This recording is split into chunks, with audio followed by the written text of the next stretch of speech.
Japan में एक ऐसा नाम है जिससे आज भी लोग डरते हैं। ओनर्यो, यानी वो आत्मा जो मरने के बाद भी बदला नहीं भूलती। ओनर्यो की कहानियां लगभग 1000 साल पुरानी है।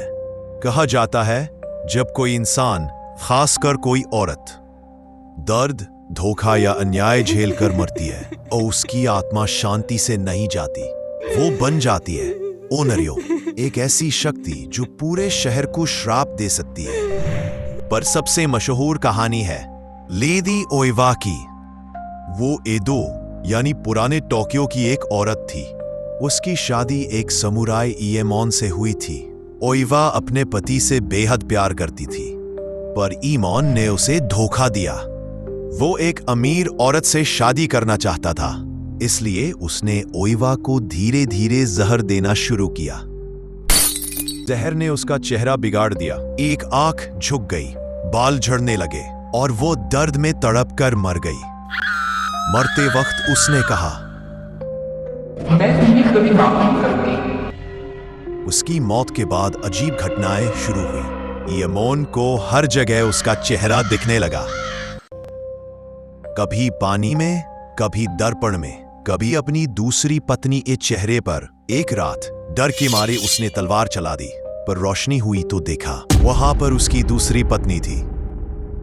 ओइवा का श्राप सच हो चुका था।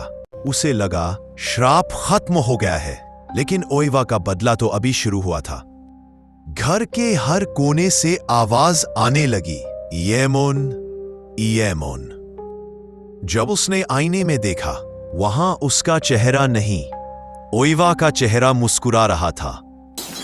आईना टूट गया, मगर उसका श्राप नहीं टूटा। डर से पागल होकर वो पहाड़ों की ओर भागा, शांति ढूंढने, मगर ओइवा उसके साथ थी।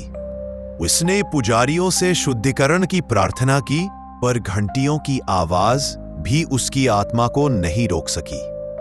फिर वो आई, सफेद कपड़े में, लंबे बालों के साथ। उसकी आंखों में सिर्फ आग थी। घबराहट में उसने फिर से तलवार चलाई और इस बार उसने उसी पुजारी को मार दिया जो उसकी मदद कर रहा था। आसमान फट पड़ा और ओइवा की परछाई धीरे धीरे उसके पास आई।